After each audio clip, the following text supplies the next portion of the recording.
સુરેખા હરણનો સુંદર પ્રસંગ ચાલી રહ્યો છે. ભગવાનની ઈચ્છાએ કરી અને અભિમન્યુ ક્ષત્રિય વટે સુરેખાની સાથે લગ્ન કરે છે.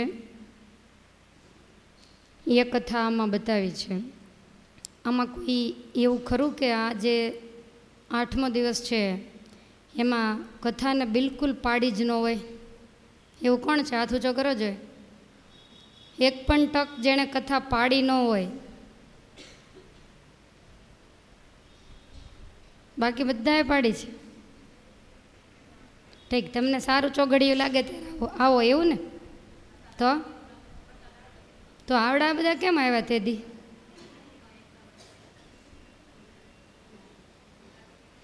મને એમ કે બહુ જાજા હશે કે જેણે કથાને બિલકુલ પાડી જ ન હોય. તો હવે પછી નવા આવે એને તો પૂછવાનો પ્રશ્ન જ નથી, જે અત્યારે જ હાજર નથી. જેણે નથી પાડી એને વિનંતી કે ઠાકોરજીને પ્રાર્થના કરજો, કષ્ટભંજન દેવને શ્રીફળ વધેરજો કે જેથી કરીને પડે નહીં. ફરીવાર એકવાર હાથ ઊંચો કરો તો, ખાલી મારે ગણતરી કરવી છે. 5 લાગે છે. ના ના, જાજા છે, 5 નથી. મૂકી દો.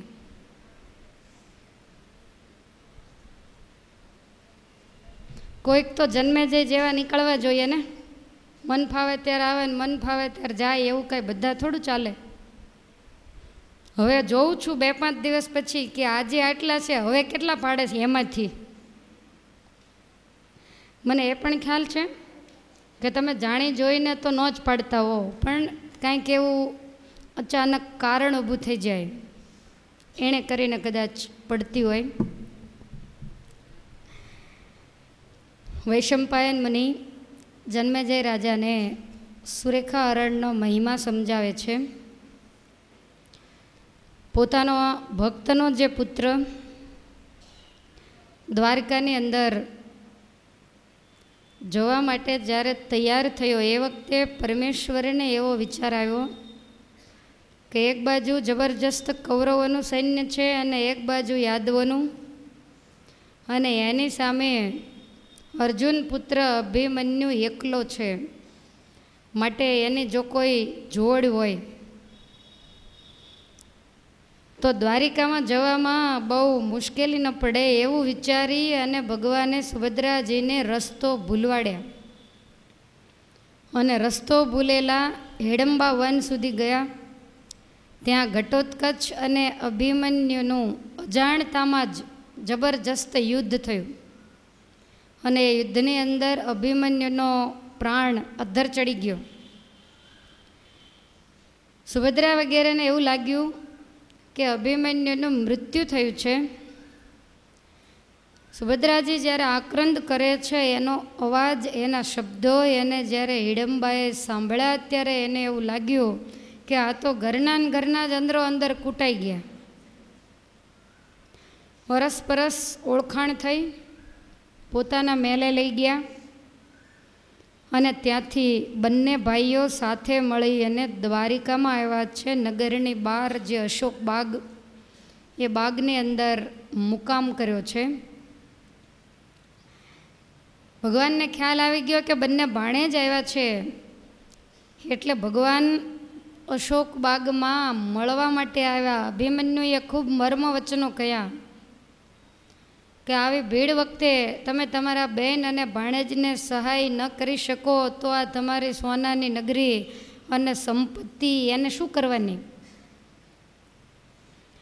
ભગવાન કહે છે કે જગતનો એવો રિવાજ છે કે જ્યારે આપણો દિવસ વાંકો થાય ત્યારે કોઈ આપણું સગું થતું નથી. ગમે એટલું ભાઈઓને હેત હોય, બીજા પરિવારજનોને પણ ગમે તેટલું હેત હોય, પણ જેદી આપણો દિવસ વાંકો થાય, કુદરત જેદી વિફરે, તેદી સગો ભાઈ પણ આપણને હોંકારો દેવામાં રાજી નથી હોતો. આ દુનિયાનો નિયમ છે. અંદરો અંદર જ્યારે બહુ હેતપ્રીત દેખાય ત્યારે સમજી લેવું કે અત્યારે કુદરત આપણા ઉપર રાજી છે. જો કાંઈક આડું અવળું થાય એટલે બધા જ ખસી જાય. અને એ કથાથી તો આપણે બહુ સારી રીતે પરિચિત છીએ કે ભક્તિ માતાને જે દિવસે દુઃખના દાડા આવ્યા તે દિવસે પવિત્ર બ્રાહ્મણ, ગામના દીકરી અને રામ પ્રતાપજી તો ભાણે જ કહેવાય, પણ છતાંય એને કોઈ રોટલાનો ટુકડો દેવામાં પણ રાજી નહોતા. અને એવા દુઃખના દિવસો એણે જોયેલા. અને જ્યારે બધોય સુકાળ થયો, ભગવાનનું પ્રાગટ્ય થયું, ત્યારે એના જ લોકો ઘરેથી કાઢે તોય જવા તૈયાર નહોતા. એટલે સંસારનો નિયમ જ એવો છે. દ્વિધાથી ભરેલો આ સંસાર છે. માટે સુખ દુઃખમાં ક્ષમતા રાખી પરમેશ્વરનું જે ભજન કરે એને જ ખરો ભક્ત કહેવાય. ભગવાને અભિમન્યુને આ વાત સમજાવી છે. ત્યાર પછી ઘટોત્કચને કહે છે કે તારે જે કરવું હોય એ દ્વારિકામાં કરવાની છૂટ. કારણ કે તારા પિતા, તારા કાકા, દાદા વગેરેને કૌરવોએ ખૂબ હેરાન કર્યા છે. એટલે એનો જો તારે બદલો લેવો હોય તો એમાં મારી કોઈ ના નથી. પણ મારા 16,108 મહેલ, એ મહેલની અંદર તારે આવવું નહીં. કારણ કે તારો સ્વભાવ મશ્કરો છે. માટે મારા મહેલોમાં આવી અને તારે મશ્કરી ન કરવી. ઘટોત્કચે વચન દીધું કે તમારા મહેલમાં નહીં આવું. અને ક્યાંય પણ તકલીફ પડે, ક્યાંય અટવાઓ, ક્યાંય મુશ્કેલી પડે તો તમે સાથે રહેજો. ભગવાન ત્યાંથી પોતાના ભવનમાં ગયા છે. બંને ભાઈઓ બેઠા છે. ઘટોત્કચ કહે છે કે ભાઈ, હું દ્વારિકાનો બિલકુલ અજાણ્યો છું. મેં દ્વારિકા નગરી જોઈ નથી. બળદેવજીનો મહેલ ક્યાં એ પણ મને ખબર નથી. વળી કૌરવોની જાન આવી છે તો એક પણ કૌરવ, સ્ત્રી, પુરુષ, વૃદ્ધ, બાળક કોઈ પણને હું ઓળખતો નથી. તો ઓળખ્યા વગર કામ કેવી રીતે આગળ વધારવું? માટે પહેલાં જઈ અને હું દરેકની ઓળખાણ પાડી આવું કે કોણ કોણ આવ્યું છે, એ કોણ કોણ થાય છે, સંબંધ શું છે, આ બધું હું પહેલાં જાણી લઉં. એટલે ભોંયરામાંથી અભિમન્યુને બેસાડી અને પોતે નગરના દરવાજે આવ્યો. વિચાર કરે કે કોને પૂછીને કેમ જાવું. એમાં એક યાદવ રસ્તા ઉપર ચાલ્યો જાય. એટલે ઘટોત્કચે પૂછ્યું કે તમે કોણ છો? પેલો કહે છે કે અમે યાદવ છીએ, ભગવાનના અમે કુટુંબી છીએ. ઘટોત્કચ કે મારે કંઈ કામ નથી, ખાલી તમને પૂછું છું. એમ કહી પેલા યાદવને રજા આપી. અને આ માયાવી હતો એટલે જેવો પેલો યાદવ હતો એના જેવું જ રૂપ લીધું અને નગરની અંદર ગયો. ત્યાં બીજા ઘણા યાદવો આવતા જતા હોય. બીજા યાદવને મળ્યો અને જઈ અને કહેવા માંડ્યો, ઘટોત્કચ કહે કેમ ભાઈ વેવાઈ આવ્યા ક્યારે જી, હું નથી વાત જાણતો આવ્યાની, જાદવ બોલ્યો ત્યારે જી. બળદેવજીના વેવાઈ ક્યારે આવ્યા એ મને કાંઈ બહુ ખબર નથી. તને ખબર છે? તો કે કાલના આવી ગયા છે, ગઈકાલની જાન આવી ગઈ છે. ઘટોત્કચ કહે છે કે હું કોઈને ઓળખતો નથી, તો તમે મને જરાક ઓળખાણ કરાવશો? એટલે પહેલાં એ તો હા પાડી. એમ કહી જોડે જાદવ લીધો આવ્યા જાની વાસેજી, જદુ કહે આગા દિયે રાજા શકુની મામો પાસે જી. જાનના ઉતારે બધાને ઓળખવા માટે ગયા. પહેલાં યાદવે કહ્યું કે આ ગાદી ઉપર બેઠો એ વરનો પિતા દુર્યોધન છે, એની બાજુમાં બેઠા એ શકુની, નીચે જે બેઠા એ જયદ્રથ, ભગદત્ત, ભૂરિશ્રવા, કર્ણ, સુશર્મા. આ જે વડીલો બેઠા છે એમાં અતિવૃદ્ધ છે એ ભીષ્મદાદા છે, બીજા વિદુરજી, અને આ કૌરવોના ગોર છે કૃપાચાર્ય, અને આ કૌરવોને જેણે વિદ્યા ભણાવી હતી એ ગુરુ દ્રોણાચાર્ય છે. આવી રીતે બધાને ઓળખાવ્યા. પછી ત્યાંથી બહાર નીકળ્યો હવે વિચાર કરે છે કે કૌરવોને તો ઓળખી લીધા, પણ એની સ્ત્રીઓને હજી હું ઓળખતો નથી. એવામાં એક જાદવ કેરી કામિની દીઠી ભૂપજી, માયાવી એ માયા કરીને તેવું લીધું સ્વરૂપજી. સ્ત્રીનું રૂપ લીધું, કોઈ યાદવની સ્ત્રી હોય એવો લાગે. અને ત્યાર પછી રસ્તા ઉપર ઊભો, એમાં કોઈક બીજી જ યાદવની સ્ત્રી નીકળી, એટલે એને એવું કહ્યું કે તું જાન જોઈ આવી? ત્યારે પહેલી કહે છે કે હું તો હજુ કાલ જ જાન આવી અને હજુ 4 દિવસ રોકાવાની છે, એટલે હું જોવા ગઈ નથી. ત્યારે આ કહે છે કે મારે જાન જોવાની ઈચ્છા છે, ચાલ તું સાથે સૈયર મારી સમજાવી લઈ જાયજી. નારીઓ જોવાને આવ્યો, જોવા લાગ્યો શોભાયજી. બધી સ્ત્રીઓને જોવા માટે આવ્યો અને પૂછ્યું કે આમાં છત્રપતિના પટરાણી કયા? ભાનુમતી 16 શણગાર ધારણ કરીને બેઠેલી, આજુબાજુમાં બીજા ભાઈની સ્ત્રીઓ આંગળી ચીંધી અને બતાવી કે આ ભાનુમતી છે. અને ત્યાર પછી આ બધા એના જે ભાઈઓ છે એની સ્ત્રીઓ છે. ઓળખાવી શકુની નારી ગુસ્સે ભરાયો મનમાંજી, વેરે વેર લઉં તો જ ખરો એમ જ તાક્યું મનમાંજી. શકુનીની સ્ત્રીને જોઈને વિચાર કર્યો કે બધું કરનારો ને કરાવનારો આ જ છે, માટે શકુનીની સ્ત્રીને તો એટલી બધી હેરાન કરું અને મારા પરિવારનું હું વેર લઉં, આવું વિચારી બધી સ્ત્રીઓને ઓળખી લીધી અને ત્યાંથી નીકળ્યો. ભાનુમતીની આગળ એની એક મુખ્ય દાસી બેઠેલી. પેલી યાદવની સ્ત્રીને પૂછ્યું કે આ કોણ છે? તો કે આ ભાનુમતીની હજુરી સેવક એની દાસી છે. કાંઈ વાંધો નહીં, ત્યાંથી બંને બહાર નીકળ્યા એટલે આણે ભાનુમતીની દાસીનું રૂપ લીધું અને દાસીનું રૂપ લઈને પેલી સ્ત્રીથી જુદો પડી અને એકલો માંડ્યો રસ્તા ઉપર ચાલવા. પછી ગયો બળદેવના ધામે જોવાને સર્વ તપાસીજી, રેવતીજીએ એમ જ જાણ્યું આવી રાણીની દાસીજી. બળદેવજીના ભુવને ગયો એટલે રેવતીજીને એવું થયું કે ભાનુમતીની દાસી આવી છે. તરત જ આવકાર આપ્યો, એવું સમજી આવકાર દીધો, આવ્યા શું સંદેહ ખોવાજી. ઘટોત્કચ કહે રાણીએ મોકલી સુરેખા કન્યા જોવાજી. રાણીને મેં એવું કહ્યું કે લગ્નને તો હજી 4 દિવસની વાર છે, તો મારે તો જલ્દી લક્ષ્મણાની કન્યા જોવાની ઈચ્છા છે. એટલે રાણીએ આજ્ઞા કરી કે મારું નામ લઈ અને રેવતીજી આગળ જજે, એ તને સુરેખા કન્યાનું મોઢું બતાવશે. એટલે તરત જ સુરેખાને અંદરથી બોલાવવામાં આવી. કન્યા દેખાડી રેવતીજીએ, રૂપે શશી હોય એવી જી. ઘટોત્કચે મન વિચાર્યું, ભોજાઈ ભાઈના જેવી જી. આ તો ભાઈ જેવી જ રૂડી રૂપાળી છે. આ રીતે બીજા બધા હતા એને બધાને ઓળખ્યા.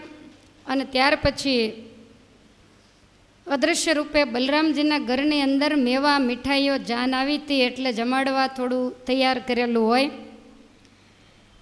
તો એ બધાનું એક પોટલું બાંધી અને સીધો અશોક બાગમાં આવ્યો. આવીને કહે છે કે આ ભોજન લઈને આવ્યો છું, આપણે બંને સાથે બેસીને જમી લઈએ. જમીન થોડી વાતોચીતો કરીએ. અભિમન્યુ કે ઓળખી લીધા? તો બધાને, કૌરવો હોય અને સ્ત્રીઓ, બળદેવજી, સુરેખા બધું જોઈ લીધું, કન્યાએ જોઈ લીધી, તારા જેવી જ છે. અભિમન્યુએ તો કદાચ જોઈ હોય કે ન જોઈ હોય. હવે એ વખતે અડધીક રાત ગઈ, બંને ભાઈઓ વાતો કરીને સૂતા. એમાં ઘટોત્કચ ઊભો થયો એટલે અભિમન્યુએ પૂછ્યું કે ભાઈ અત્યારે ક્યાં?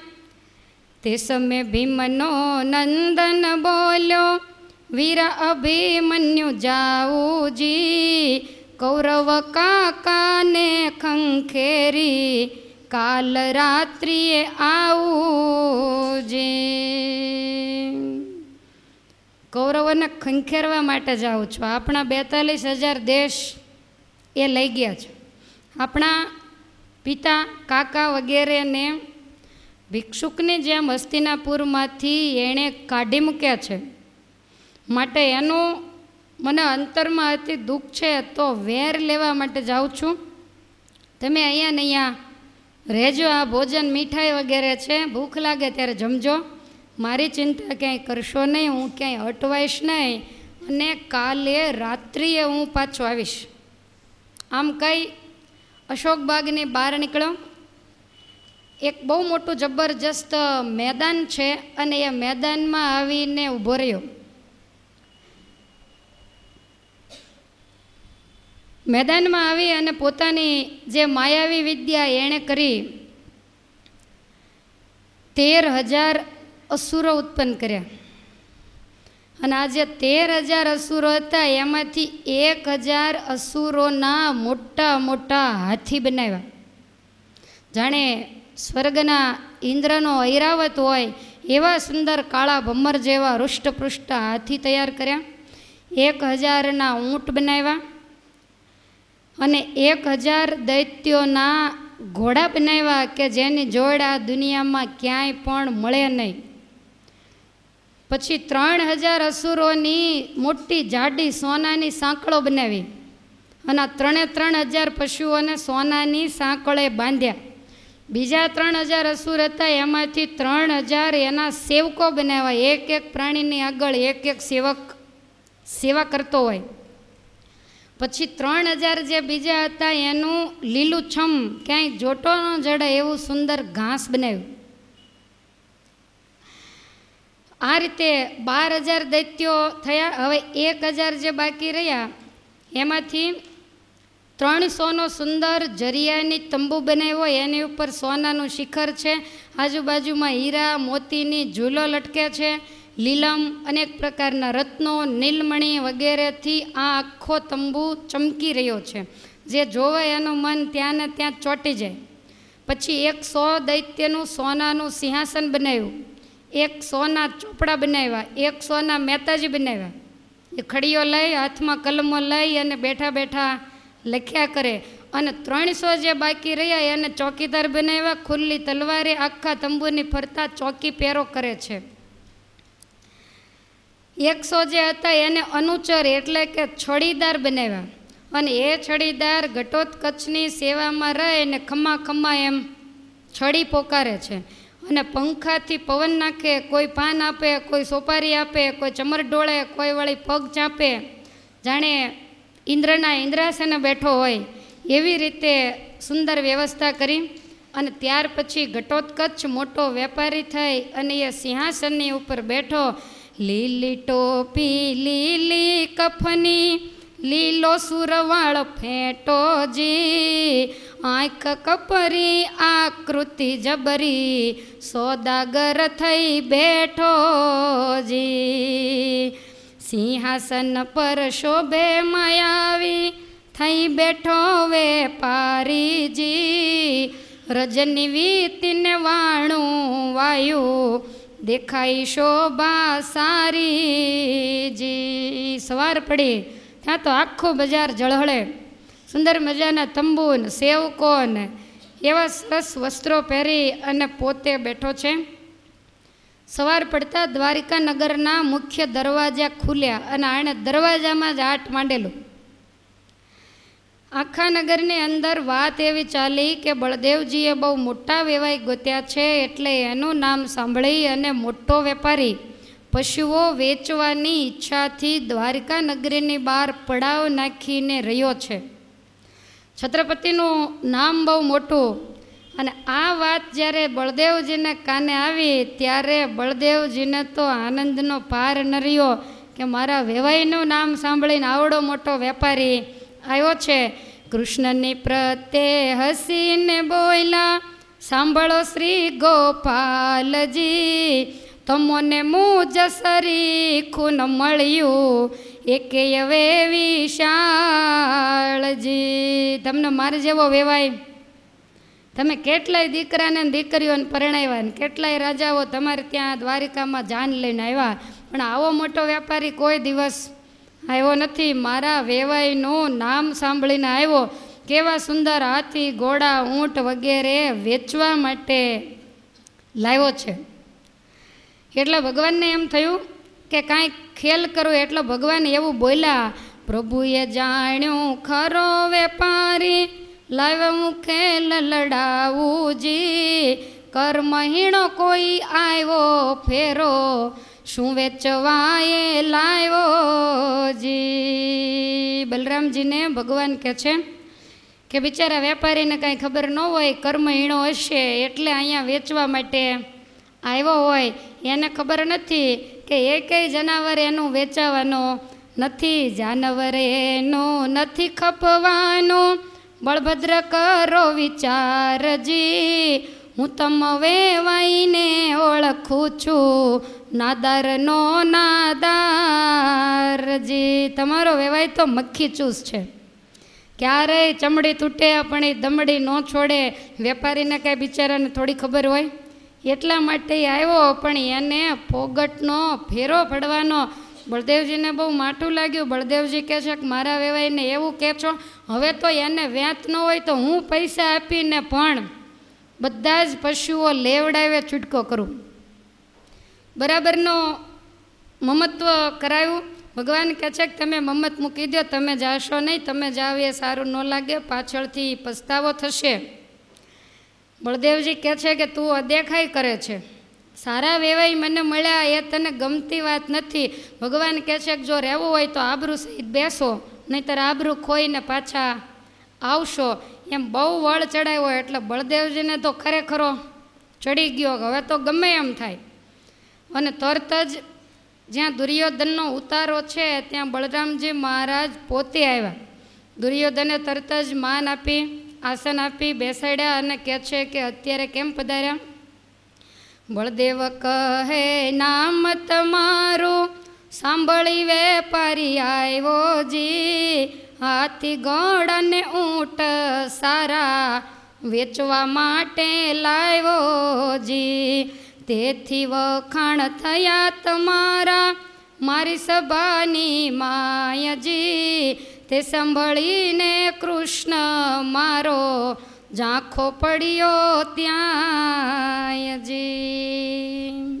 તમારું નામ સાંભળીને વેપારી આવ્યા, તમારી મારી બધે વાવા થાય એ સાંભળી અને મારો ભાઈ તો એકદમ ઝાંખો પડી ગયો અને અદેખાઈથી એવું બોલ્યો કે દુર્યોધન તો નાદાર છે, એ શું બધાય જાનવર લેશે, માટે તમે ઉઠો, મારા ટેકને માટે, મારી આબરૂને માટે તમે જઈ અને જે કિંમત માગે એ આપી અને તમામ પશુઓને ખરીદી લ્યો.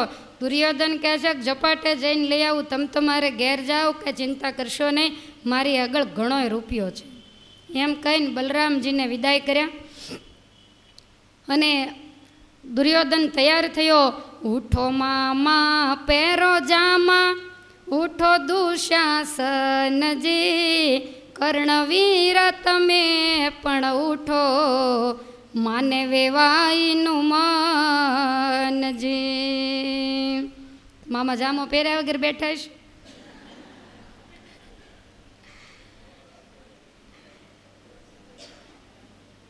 શકુનીને કહે છે કે આપણે ચારેય જઈએ, દુશાસન, કર્ણ, દુર્યોધન અને શકુની, આ 4 જણા તૈયાર થયા. રથમાં બેસી અને ધનનો એટલો બધો અહંકાર, ચારેય બાજુ ચકળ વકળ જોતા થકા નગરની બહાર જે મેદાન છે એ મેદાનમાં આવ્યા. દુર્યોધનની તો આંખો ફાટી ગઈ. હાથી, ઘોડા, ઊંટ એણે કોઈ દિવસ જોયેલા નહીં. એટલે દુર્યોધન કહે છે કે મામા જુઓ તો ખરા, હું 84,000 દેશનો માલિક છું, એકે હાથી, ઘોડો, ઊંટ મારા રાજમાં આવો નથી, માટે આપણા લાયક જ આ બધાય જાનવરો છે. અને જ્યાં થોડોક આગળ જાય ત્યાં તો જરિયાની તંબુ ને એવી સરસ હીરા મોતીની શેરો લટકે. દુર્યોધન કે મામા હું છત્રપતિ છું, પણ આપણા ઘરમાં આવો તંબુ મેં નથી જોયો. એવી સાહેબી જોઈ અને તંબુ પાસે ગયા, રથમાંથી નીચે ઉતરી અને જ્યાં ડેરામાં જાય ત્યાં તો તરત જ ઘટોત્કચના સેવકો ચોકી પેરો કરે અને એણે આડા દંડા ઠેરાવ્યા. શેઠની આજ્ઞા મળ્યા વિના ચાલ્યા જાવો ભૈરા છરનાજી. મામો કહે આ તો છત્રપતિ છે, સેવકે કહ્યું એના ઘરના જી. અમારું લેવા દેવા, અમે તો વેપારી છીએ, છત્રપતિ હોય તો એના ઘરનો. માટે અમારા શેઠની આજ્ઞા વિના અંદર જવાશે નહીં. છેવટે સેવક જઈ અને શેઠને કહે છે કોઈ રાજકુમાર જેવા દેખાય છે અને આપણા પશુઓ ખરીદવા માટે આવ્યા છે, જો તમારી આજ્ઞા હોય તો આવવા દઉં. એટલે શેઠે તરત જ હા પાડી કે આવવા દે. ઘટોત્કચે હસીને સામું જોયું અને ખ્યાલ આવી ગયો કે દુર્યોધન જ છે, પણ છતાંય જોરથી એમ બોલ્યો. પછી ઘટોત્કચે સામું જોયું, હસી દીધો આવકારજી. કહ્યું કે હશો પાંડવ માના, બોલ્યો અંધકુમારજી. આવકાર આપીને કે છે કે તમે પાંડવો માયલા કોઈક હોય એવું લાગે છે. ત્યારે પહેલો કહે છે કે મામા જુઓ તો ખરા, આટલા વર્ષથી વન ગયા બધાય પાંડવો પાંડવો જ કરે, મારું તો કોઈ નામ લેતું નથી. ત્યારે મામો કહે છે કે ગમે એમ તોય આ પાંડવોના સંબંધીનું ગામ કહેવાય એટલે બધા એને ઓળખતા હોય, તને ઓળખે નહીં એટલે એવું કહેતા હોય, એનું આપણે ખોટું ન લગાડાય. એટલે દુર્યોધન તરત જ જે પેલા પશુઓ છે એ બધા એને જોઈ લીધા અને ત્યાર પછી કહેવા માંડ્યો. શકુની કહે છે કે તમે આને ઓળખતા નથી, પાંડવોને તો વનવાસ છે, અત્યારે ખાવા પીવાના એના કુટુંબ પરિવારના કોઈ ઠેકાણા નથી અને વનની અંદર ભટકી અને ભિક્ષુકોની જેમ માગી માગીને ખાય છે. પહેરવા કપડાં નથી, ખાવા અન્ન નથી, પણ આને વેપારી તમે ઓળખતા નહીં હો, આ છત્રપતિ દુર્યોધન છે અને હસ્તિનાપુરનો રાજા છે. 84,000 દેશ આના હાથ નીચે છે. આવું જ્યારે કીધું ત્યારે ઘટોત્કચ છે એના માણસોની સામે જઈ જોઈ અને જરાક મોઢું મરડ્યું અને મહેતાજીને એવું કહ્યું. બોલ્યો ઘટોત્કચ મહેતા મારા, પડે વેપારમાં વાંધોજી. શુકન આપણને મળ્યા માઠા, ઝટપટ સામન બાંધોજી. બોલ્યો ઘટોત્કચ મહેતા મારા, પડે વેપારમાં વાંધોજી. શુકન આપણને મળ્યા માઠા, ઝટપટ સામન બાંધોજી. આપણે હોશ ભરેલા આવ્યા, જાણી કુંકાતનજી. કોણ જાણે કોણ મળ્યું સામું, નીકળ્યો દુર્યોધનજી. આપણે હોશ ભરેલા આવ્યા, જાણી કુંકાતનજી. કોણ જાણે કોણ મળ્યું સામું, નીકળ્યો દુર્યોધનજી. ફોગટ ફેરો પડ્યો આપણો, ચાલો થાવો તૈયારજી. શું લેશે માલ જ આપણો, નાદારનો નાદારજી. ફોગટ ફેરો પડ્યો આપણો, ચાલો થાવો તૈયારજી. શું લેશે માલ જ આપણો, નાદારનો નાદારજી. મારા ગજની કિંમત જાણે, ભીમસેન વાયુતનજી. અશ્વની કિંમત અર્જુન જાણે, જાણે નિકુળ રાજનજી. મારા ગજની કિંમત જાણે, ભીમસેન વાયુતનજી. અશ્વની કિંમત અર્જુન જાણે, જાણે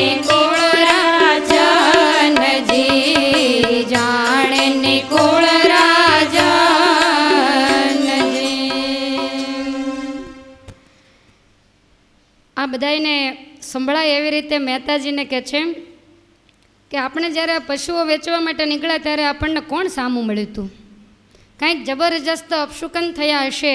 મારે એમ કે આ કુંતી પુત્રો છે, ત્યાં તો આ નાદાર દુર્યોધન નીકળ્યો. માટે આપણા ચોપડા, પશુઓ બધું જલ્દી સંકેલો, આપણે બીજે જઈએ. આ તો આપણે ખોટો ફેરો થયો, કારણ કે આપણો માલ આ મક્ખી ચૂસ ક્યારેય લઈ શકે નહીં. આ તો એક નંબરનો નાદાન છે, ચમડી તોડે પણ દમડી ન છોડે. અને હું જાણું છું એની કંજુસાઈને. મારા આ હાથીની કિંમત તો વાયુપુત્ર ભીમસેન જાણે, મારા અશ્વની કિંમત અર્જુનજી સિવાય કોઈ ન જાણે, મારા ઊંટની કિંમત એ તો નિકુલ રાજા જાણે. અમે તો પાંડવો માનીને આવ્યા હતા, પણ આજનો દિવસ આપણો ફેલ ગયો.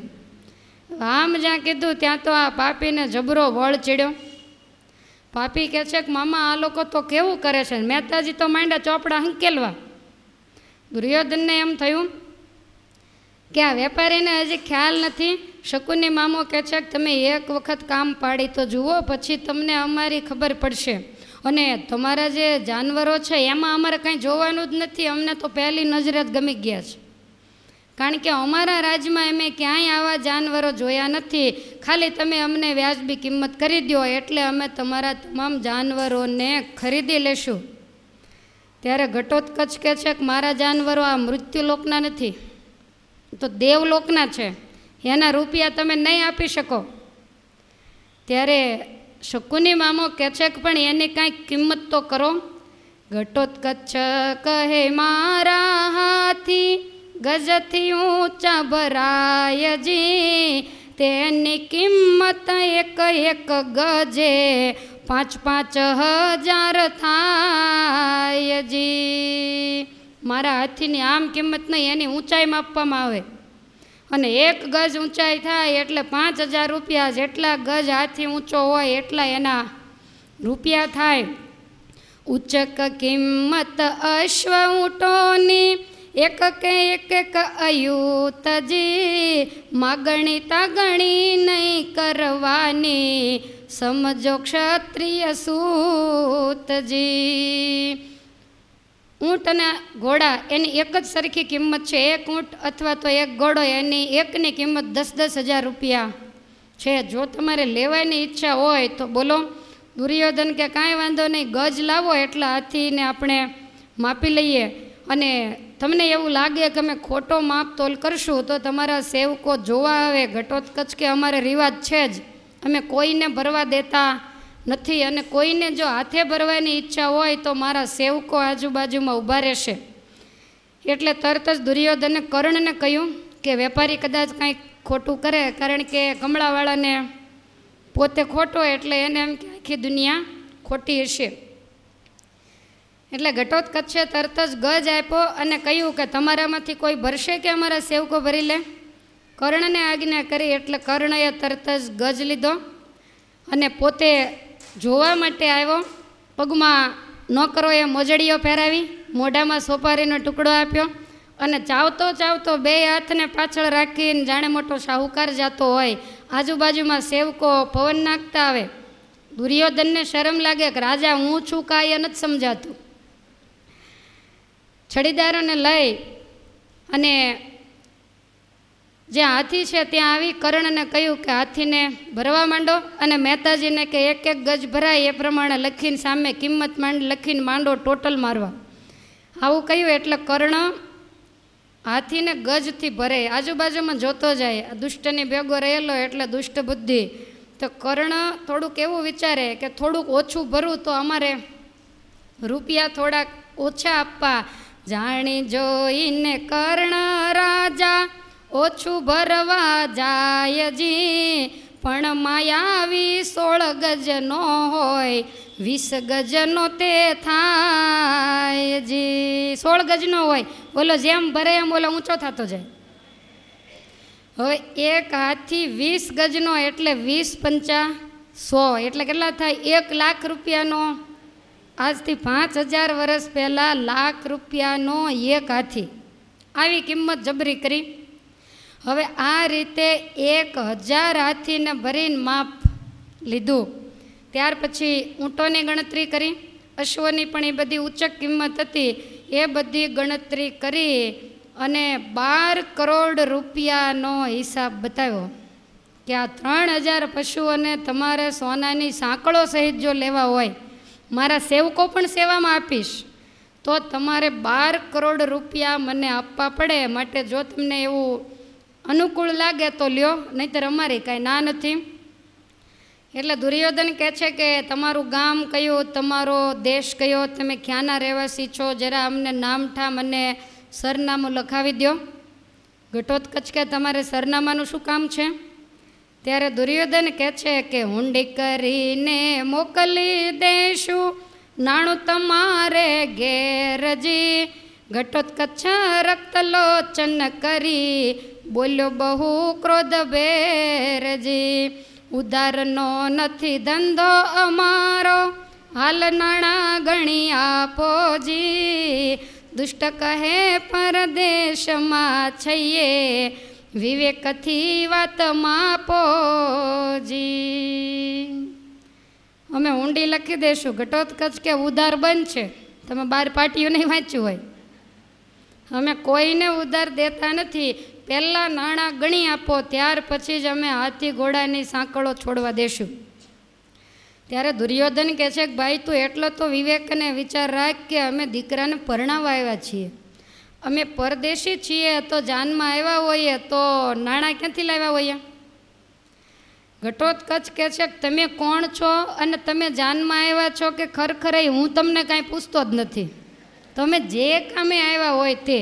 પણ મારો નિયમ એવો છે કે રોકડા રૂપિયા આપે એને જ મારે પશુ આપવા. માટે લાંબી ટૂંકી વાત છોડી દો અને રોકડા નાણાં હોય તો લાવો. હવે આવું કીધું એટલે દુર્યોધન કહે છે કે તો જો રોકડા રૂપિયા તો અમારી આગળ નથી, તો પછી રહેવા દો, આ રહ્યો તમારો માલ અને અમે આ ચાલ્યા. ઘટોત્કચ કહે નાણાં નહોતા તો સિદ્ધ કર્યો વેપારજી. ચોપડા અમારા બગડાવ્યા ને દીધી તસદી અપારજી. આટલા બધા ઘોડા ને હાથી ને બધું મપાયું અને અમારા કેટલાય ચોપડા બગડાવ્યા ખોટો હિસાબ કરીને.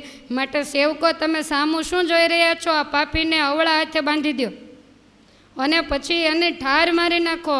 એટલે સેવકો હતા 300 એ કોપ્યા અને 4 અવળા હાથ બાંધ્યા. એક સ્તંભની સાથે 4 બાંધી દીધા અને ચોકીદારોને કીધું છે કે આની ફરતા તલવાર લઈને ફરજો, એકે આડોવળો થાય એટલે ઉડાડી દેજો. દુર્યોધન કહે છે કે હવે શું કરવું? શકુનીને કહે છે કે મામા તમે એક કામ કરો, દ્વારિકામાં જાઓ, બધાએ ગ્રસ્તને ઘેર ફરી અને ઉછીના નાણાં લઈ આવો, કારણ કે આપણે અહીંયા દીકરો પરણાવવા આવ્યા છીએ, વેવાઈ આવશે તો વિચારશે કે આ વેવાઈને તો વેપારીએ બાંધી દીધા, એટલે તમે જાઓ. ત્યારે મામાએ ઘટોત્કચને અરજી કરી કે તમે 4 બાંધી દીધા છે, આમાંથી જો એકાદાને છોડો તો અમે કાંઈક લેવા માટે જઈએ, નાણાં લાવીને તમને દઈ દઈએ. ઘટોત્કચ કહે છે કે તો 4માંથી એકને છૂટો કરું, બોલો કોને છૂટવું છે? મામો કહે મને છૂટવા દો ને નાણાં લઈ જટ આવું જી. તવ છોડાવ્યો શકુનીને, મામો કહે હું જાઉં જી. શકુની કે મને છૂટો કરો તો હું પૈસા લઈ આવું. અને પછી દુર્યોધનને અને ઓલા બંને દુશાસન કર્ણ બાંધેલા એને એવું કહ્યું કે જો કોઈ નાણાં ધીરે તો પાછો આવું આઠામજી. ધીરનારું કોઈ નહીં મળે તો મારે તમારે રામ રામજી. માંડ છોડ્યો, કોક પૈસા દે તો ઠીક છે, નહીતર તારા છોકરાને તું પરણાવજે, હું હસ્તીનો પૂર ભેગો થઈ જઈશ, મારે ને તમારે હવે રામ રામ. એમ કહીને મામો તો મુઠ્ઠીઓ વાળીને ભાગ્યો, દ્વારકાની અંદર ગયો. વેપારીઓની પાસે ગૃહસ્થના ઘરે બધે જઈ કાકલોદી કરીને એવું કહ્યું કે છત્રપતિને પશુઓ લેવા છે, એને ખબર નહીં કે આવો મોટો વેપારી આવશે, તો અમે કાંઈ નાણું સાથે લાવ્યા નથી, તો અમને ઉછીનું નાણું આપો અને પછી અમે મોકલાવી દઈશું. એટલે જેની આગળ જે રીતે હતું, આ તો બધા સોનાની નગરીના રહેવાસીઓ એટલે પુષ્કળ નાણું હોય. બધાએ થોડું થોડું આપ્યું ને એમ કરતાં આખી દ્વારિકામાંથી 12 કરોડ રૂપિયા સાંજ પડી ત્યાં ભેગા કર્યા. અને 12 કરોડ નગદ નાણું, એ વખતે રોકડા પાછા, રથના રથ ભરાવ્યા. અને સાંજ પડવાના સમયે ઘટોત્કચની આગળ આવી અને કહ્યું કે આ તમારા નાણાં ગણી લો અને અમારા છત્રપતિને હવે છોડી દો. એટલે તરત જ સેવકોને કહે છે કે પહેલાં નાણાં ગણો પછી એને છૂટો કરજો. એટલે નાણાં ગણ્યા તો બરોબર 12 કરોડ રૂપિયા થયા. 3000 માવત જે હતા એને કહ્યું કે હવે પશુઓને છૂટા મૂકી અને જ્યાં દુર્યોધન કહે ત્યાં જઈને તમે એને બાંધી આવો. દુર્યોધન, દુશાસન અને કર્ણ આ ત્રણેયને છૂટા કર્યા. રથમાં બેસીને આગળ, એની પાછળ ઓલા માવતો પશુઓને મૂકવા માટે જાય. જાનીવાસની આગળ એક બહુ મોટું મેદાન હતું અને ત્યાં બધા જ પશુઓને બાંધવામાં આવ્યા. સેવકો ઘટોત્કચની પાસે ગયા. બળદેવજીને ખબર પહોંચી પાસે દીનાનાથજી. બળદેવજી પ્રભુજીની સામે મૂછે નાખે હાથજી. તું એવું કહેતો હતો ને કે તમારો વેવાઈ નાદાર છે, જોઈ લે જેટલા જાનવરો હતા એ બધા જ મારા વેવાઈએ ખરીદી લીધા છે, એની તોલે કોણ આવે? પ્રભુ કહે ભાઈ મોટો તે મોટો એની વાત ન વથાયજી. દિવસ કરતા રાતે શોભે મરમે વધ્યા જદુરાયજી. મોટાની વાત ન થાય. અને મોટા ભાઈ એ તો દિવસે રૂડો લાગે એના કરતાં રાતે વધારે રૂડો લાગે. પણ બલરામજી કાંઈ સમજ્યા નહીં. રાત્રિ પડી, જાનને જમાડવામાં આવી, બધાએ સુવાની તૈયારી કરી. નગરના દરવાજા દેવાઈ ગયા. ઘટોત્કચે તરત જ માયાને સંકેલી અને 500 જે દૈત્ય એના 500 ટોપલા બનાવીને 12 કરોડ રૂપિયા જે રોકડા હતા એને ટોપલામાં ભર્યા અને નાણાં ભરીને બધાએ માથે ઉપાડ્યા અને ભોંયરામાં આવ્યા. અભિમન્યુએ જગ્યા બતાવી એટલે ખૂણામાં ટોપલા ઠાલવી અને રૂપિયાનો ઢગલો કર્યો. અભિમન્યુ કહે ક્યાંથી આ લાવ્યા, ખૂટાડે ન જાય ખૂટ્યો જી. ઘટોત્કચ કહે વીરા મારા દુષ્ટ કાકાને લૂંટ્યો જી. આપણો કૌરવોનો જે મોટો ભાઈ દુર્યોધન એને આજ લૂંટ્યો એમ કહી અને બંને ભાઈઓએ સાથે બેસી ભોજન કર્યું. થોડી વાર સૂતા. બરોબર મધ્યરાત્રિ થઈ એટલે ભીમનંદને કહે છે કે ભાઈ હવે હું જાઉં છું અને કાલે પાછો આવીશ, તું અહીંયા શાંતિથી રહેજે, તારે નિર્ભય રહેવું, મારી ચિંતા કંઈ કરવી નહીં. અભિમન્યુ કહે છે કે રોજ રોજ જાવ એ બરાબર નહીં. ત્યારે ભીમસેનનો પુત્ર કહે છે કે 3 દિવસ રહેવું છે તો 3 દિવસ કાંઈ શાંતિથી થોડું રહેવાય, કાંઈક તો નવું ઊભું કરવું જ જોઈએ એમ કહી અને ત્યાંથી ગયો. નગરની બહાર દરવાજા બંધ છે ને ત્યાં બેસી પોતાના મસ્તકના કેશ છોડી અને ધૂણવા માંડ્યો.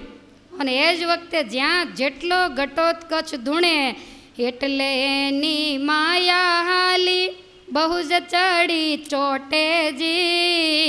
ગામમાં હાથી ઘોડા ઊંટ બાંધ્યા પડીને ભોંયાળોટેજી.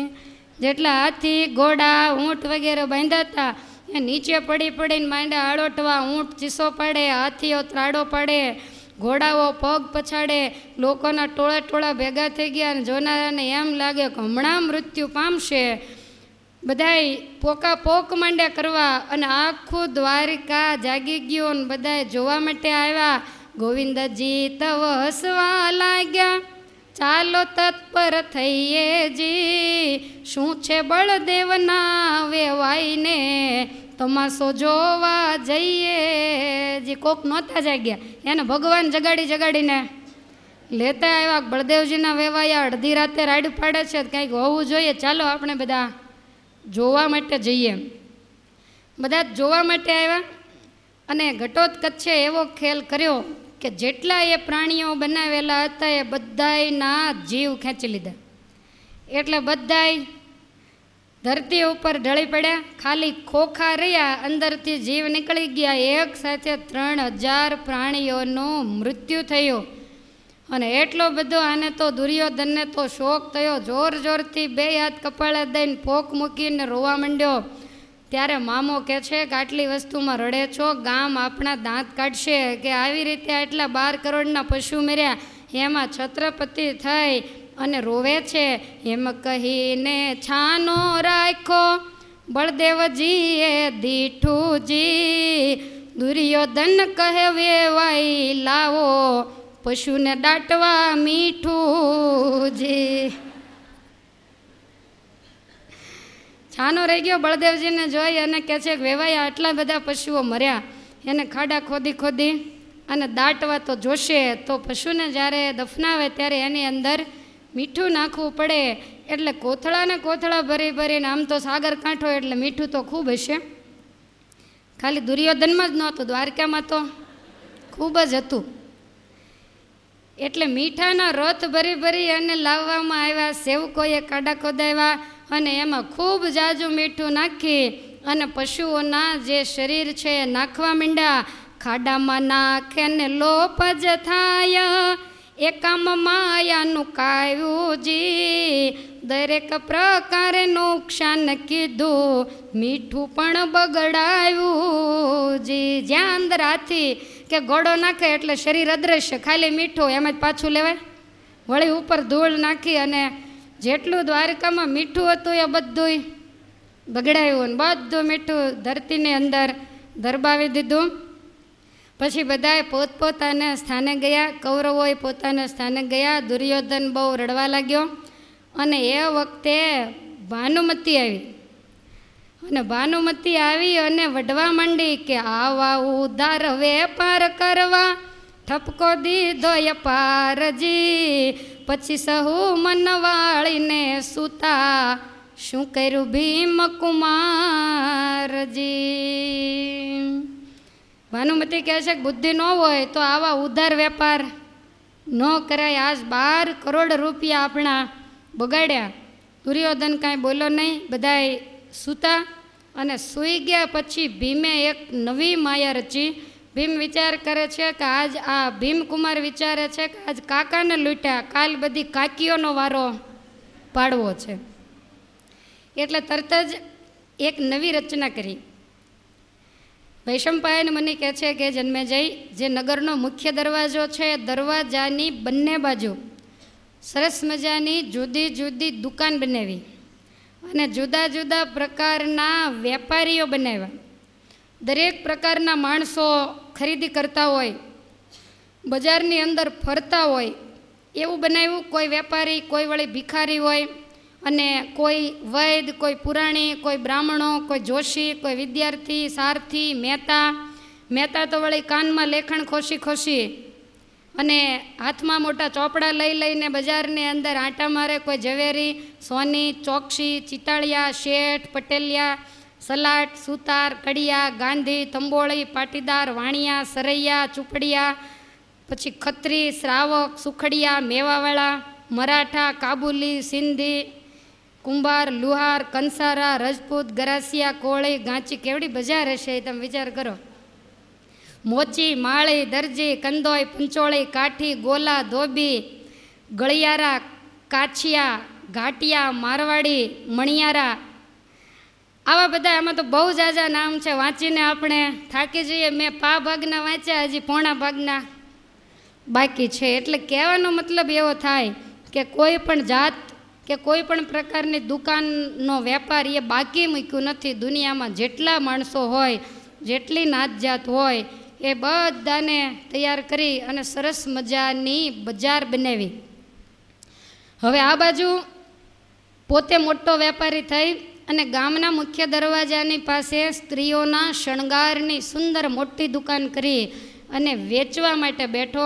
16 શણગાર, ચણિયા ચોલી, અમૂલ્ય ચીર અને એક એક સ્ત્રીની આખી જોડી એક એક ખીટીની સાથે લટકે. કાંઈ પેકિંગ નહીં, સીધી લઈને પહેરી લેવાની, કોઈ પણ પ્રકારની ભૂલ નહીં.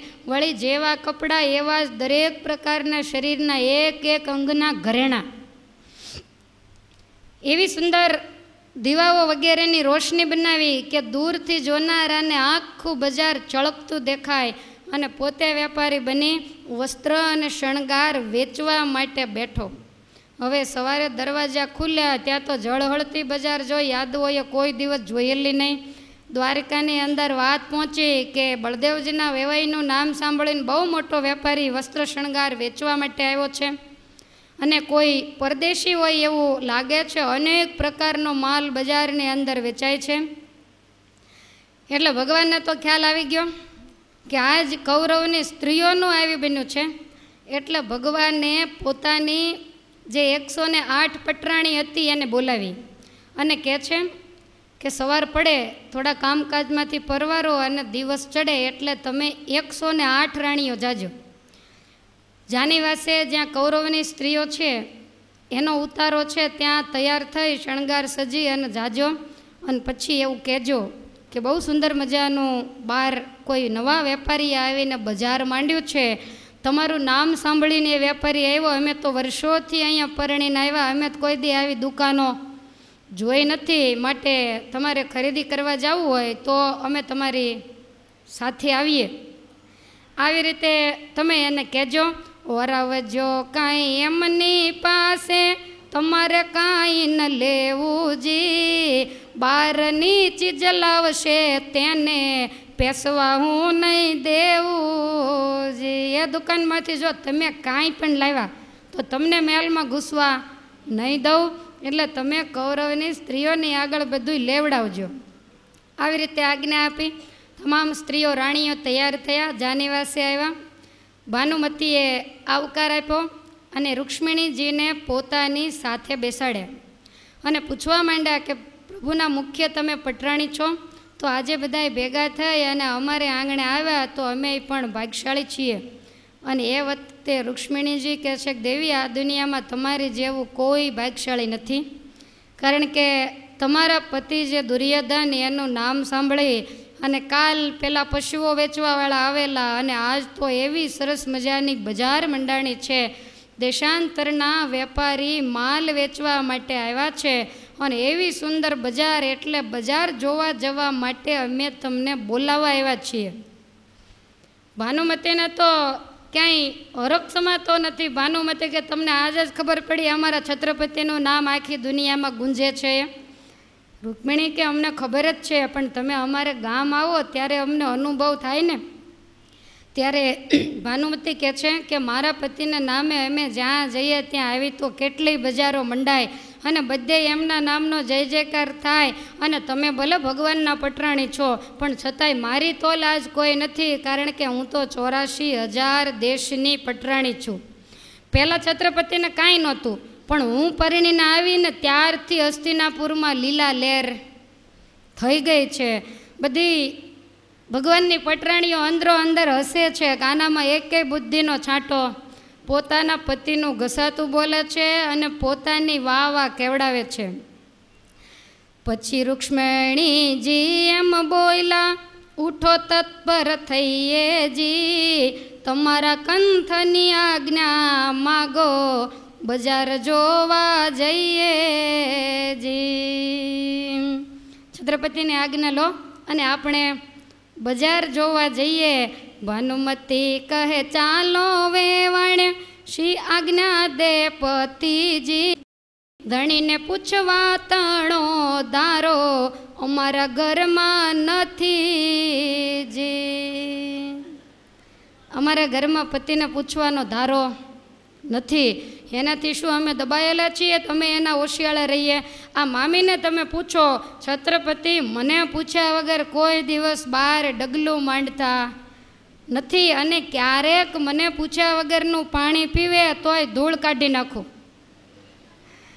ત્યારે રૂક્ષ્મણીને મજાક સૂજી. રૂક્ષ્મણી કહે વારું બાઈ, છત્રપતિ ભલા સાંખેજી, અમારા પ્રભુજીને પૂછીએ નહીં તો ચામડી કાઢી નાખે જી. તમારે તો સારું કહેવાય કે તમે કહેવાય એમ થાય, અમારે તો ઠાકોરજીને પૂછ્યા વગર કાંઈ ન થાય, ને જો કાંઈક કર્યું હોય તો ભગવાન તો ધૂળ કાઢી નાખે. ભાનુમતી કહે છે કે તમે ભગવાનથી ડરો અને મને છત્રપતિ તુકારો કરે ને તો 2 મણની તો ગાળ દઈ દઉં. ભગવાનની સ્ત્રીઓ વિચાર કરે મોટા ઘરની છે પણ કપૂતની છોકરી, આના મા બાપ સપૂત નથી, સજ્જન નથી, તો જ આવું બોલે. એટલે રૂક્ષ્મણીજી કહે છે કે તમે ભાગ્યશાળી ઘરમાં તમારું ચાલે, અમારે તો ભગવાનની આજ્ઞા વગર પાંદડું તૂટે નહીં. આમ કહી અને બધી જ સ્ત્રીઓ તૈયાર થઈ ભાનુમતીએ આજ્ઞા કરી કે આપણે જ્યારે ફુલેકું ચડે ત્યારે જે પહેરવાના વસ્ત્ર અને શણગારો જે આપણે સ્પેશિયલ લાવ્યા છીએ એ પહેરી અને નીકળીએ, જેથી કરીને વેપારીની આંખો પણ અંજાઈ જાય અને એને એમ થાય કે ગ્રાહક કાંઈ જેવા તેવા નથી, એટલે સારો માલ આપણને બતાવે.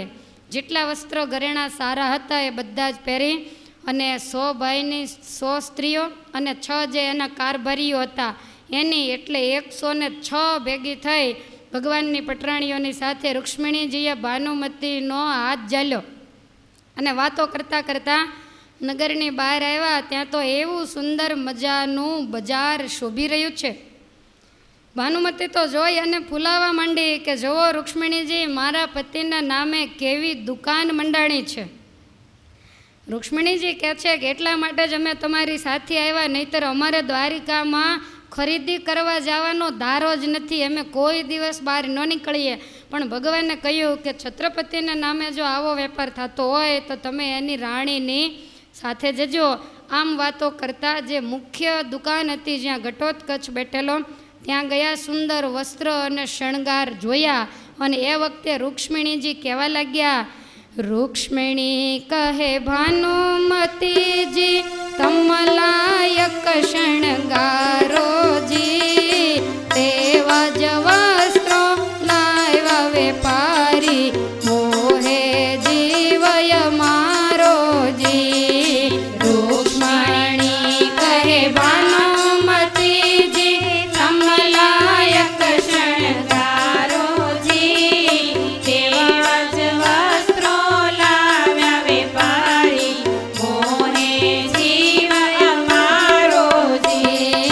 ભાનુમતી તવ આગળ થઈને ઘટોત્કચને પૂછે જી, એક નારીના શણગાર વસ્ત્ર તેની કિંમત શું છે જી. ભાનુમતી તવ આગળ થઈને ઘટોત્કચને પૂછે જી, એક નારીના શણગાર વસ્ત્ર તેની કિંમત શું છે જી. જુદી ભાષા ભીમનંદન બોલ્યો, જુદો અમારો દેશ જી, ત્યાંની સ્ત્રીઓ સદાય ઈચ્છે આ દેશનો પહેરવેશ જી.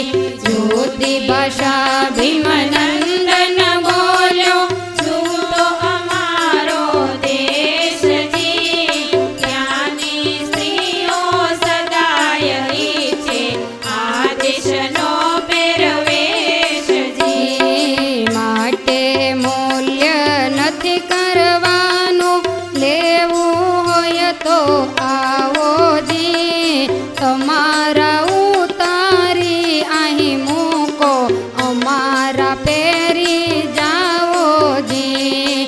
માટે મૂલ્ય નથી કરવાનું, લેવું હોય તો આવો જી, તમારા ઉતારી અહીં મૂકો, અમારા પહેરી જાઓ જી, અમારા પહેરી જાઓ જી. રૂક્ષ્મણીજી કહે છે કે ભાનુમતી, તમને શોભે એવા જ સરસ મજાના આ શણગાર છે. તરત જ ભાનુમતીએ ઘટોત્કચને પૂછ્યું કે એક સ્ત્રીના જે શણગાર એની કિંમત શું છે, આખા શણગારની કિંમત બોલો. ત્યારે ઘટોત્કચ જુદી ભાષામાં બોલ્યો, જાણે પરદેશનો વેપારી હોય. એવી રીતે કહે છે કે અમે કિંમત નથી કરતા, અમારા દેશનો આખો ધારો જ જુદો છે. અમારા દેશની જે સ્ત્રીઓ એને આ દેશની સ્ત્રીઓના શણગાર બહુ ગમે છે અમારા શણગારો ખૂબ સારા, પણ એ લોકોને ગમતા નથી. એટલે અમે ક્યાંય પણ વેપાર કરવા જઈએ તો અમારો નિયમ એવો છે કે જે ખરીદી કરવા આવે એના શણગાર ઉતારીને અહીંયા મૂકે ને અમારા શણગારો પહેરતા જાય. એની કિંમત કરવાની નથી, એનો રૂપિયો અમારે લેવાનો નથી.